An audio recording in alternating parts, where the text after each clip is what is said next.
Hello everyone, and welcome to the first edition of Beachside Chats. I'm Billie Sundae. I wanted to introduce myself, give a brief background, and let you know that I am very excited about a new project I'm working on, and it's basically an ebook series. And I just finished the first installment called Xibalba, Place of Fright. And I'm going to be reading something from that in just a moment. But you know, I have over 20 years of radio experience, have my own radio show on FM radio. I've been a writer-producer in AM radio and made commercials, and written them and produced them. I've had voiceovers go all around the world. I've emceed live events. So I have all of this experience that I'm going to be using to entertain you. And I'm very excited about it. And the whole thing is you may have seen my meditations on YouTube that I focus on. Those are really cool. I do a surf blog, and I do a lot of surf pictures and surf stories for my daily surf adventures and tips on how to be a better surfer. But this in particular, this Beachside Chat, is about the writing. And I love writing scary short stories. Do you remember The Twilight Zone?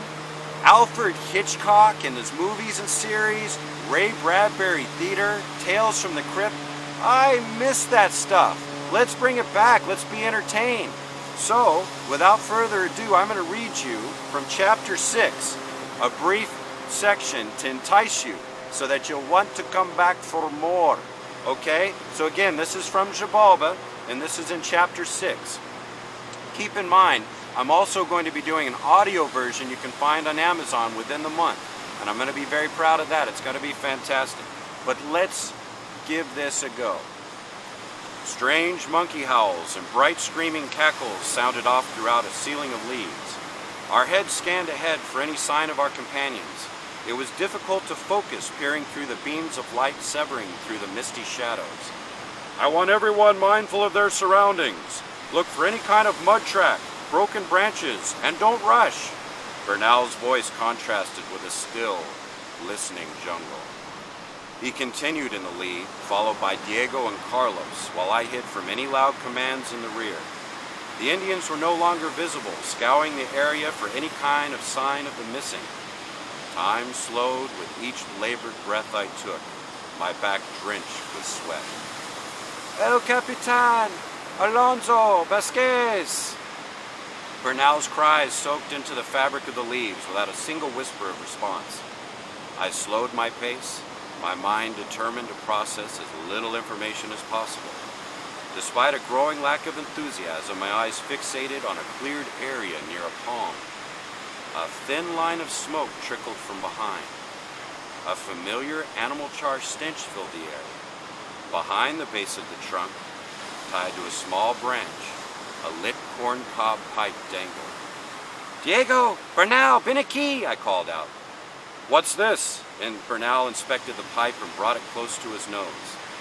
That's not tobacco in this. He dug out its smoldering contents and held out his palm for Diego to inspect. This is hair! I peered closer and saw a thimble worth of red hairs and knew right away whose it might be. Rojo. Just as the gravity of what I discovered began to set in, loud screams echoed through the woods with one of our scouts emerging in a sprint towards us. Pacao! Pacao! Diego caught a spooked man in his arms like a fly in a spider web. Calmate, tranquilo. Diego waited for him to catch his breath.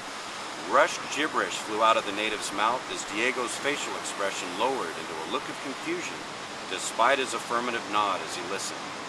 He keeps talking about the bad shields, a sacrifice made to the demons in the trees. He says it's up ahead. Let's go.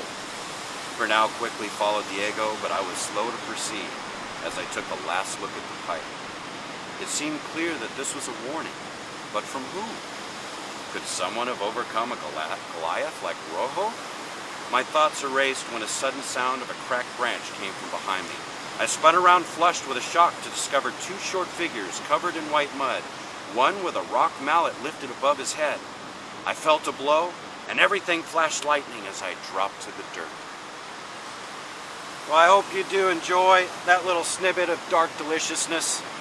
And here is another thing I will tell you. I'm working on the second installment right now called Galleon's March. And there's going to be 3 stories just in this series alone for the Mayan series. This story costs 99 cents. Go to BillieSundae.com. Now that is www.billie with an I-E, Sundae like the ice cream.com. Now not only are you going to find the meditation videos I do and the blog and the surf videos and all those good things, but you're also going to be able to purchase Xibalba, again for only 99 cents. Spooky, fantastic entertainment I've worked very hard on, and the stories are just going to get more compelling. And so keep an ear and an eye open for the next installment for Billie Sundae. And I thank you so much. I've thoroughly enjoyed our first Beachside Chat. I'll be doing this on a regular basis, so I hope you come back. Again, BillieSundae.com. You can go to the Facebook, you can go to the YouTube, the Instagram, all those good things.